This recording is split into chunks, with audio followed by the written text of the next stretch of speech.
In fourth grade, we're working on subtraction with regrouping right now, and a lot of their numbers are pretty large. We go up to 1 million place value in fourth grade, so I thought I'd do a bigger subtraction problem that requires regrouping. I'm going to start here and see if I even have to regroup. Usually in this chapter we will have to, but if it was just a regular subtraction problem, I would always check. And I'm definitely going to have to regroup in the first 3 place values, and then I keep going to see how far. So I can't subtract 9 from 6, but I can subtract 9 from 8.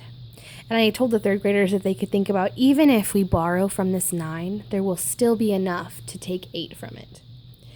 If it wasn't, let's say that this number was an 8, when I borrowed, it'd become a 7 and I wouldn't have enough to subtract. So that's just something to also think about. Here we're good though, this is a 9. And this is in the 10,000s place. So this 9 actually represents 90,000. So when we borrow from it, it becomes 80,000. And we're bringing 10,000s over here. So I'm adding 10,000s to the 6 I already have. So this becomes a 16. Then I'm going to borrow from my 16,000s here, take one of those away, and add it over here. In my hundreds place, I already have 4. There's 10 hundreds and 1,000, so I'm going to add 10, get to 14. I need to borrow one of those hundreds for my tens place. So I add 10 tens, and then I'm going to borrow one more time for my ones. There's 10 ones and a 10, so I'm going to end up with 11 here. And again, I recommend that students do all of their borrowing before they do any of their subtracting.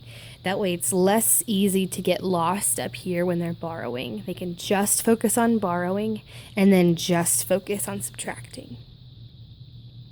So, 11 minus 7.